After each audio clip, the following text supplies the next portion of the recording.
Hello, we are Group 1, and this is our Chapter 15 presentation.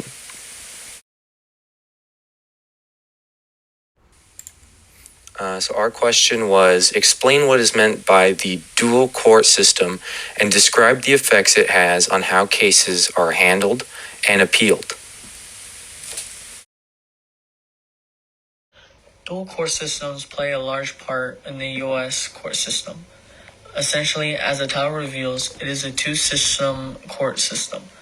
It is split between both the federal and state. The reason for this is to allow states to personalize their local courts by allowing them to individualize their legal interpretations and procedures to help aid their community. The two-court system also allows for balance, as it keeps the federal courts in line by limiting their jurisdiction, and it keeps the state courts' moral principles. Many of the cases in a dual court system are either criminal or civil cases, with the difference being civil cases are mainly private disputes between two parties, and criminal cases are acts against the law and society. The significance of a dual court system lies in the fact that it is built to protect federalism and the states' right to govern themselves.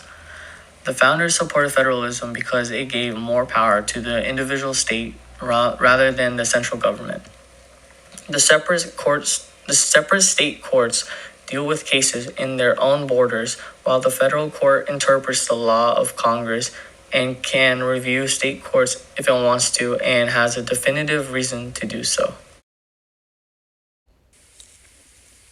The main difference between the federal and state courts are their jurisdictions. The federal courts hear any case involving federal law, cases when the U.S. is a part of a lawsuit, cases involving other countries, and cases between two states. State courts hear most criminal, contract, and family cases. If someone has an issue with the way that state courts have interpreted the federal law, then it can be appealed.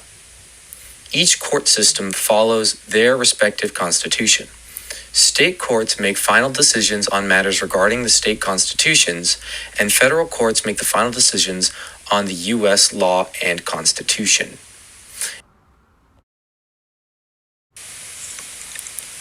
In the dual court systems, appeal cases reaches the Supreme Court or a higher appeal court through appellate jurisdiction, meaning that the cases were first viewed by lower courts.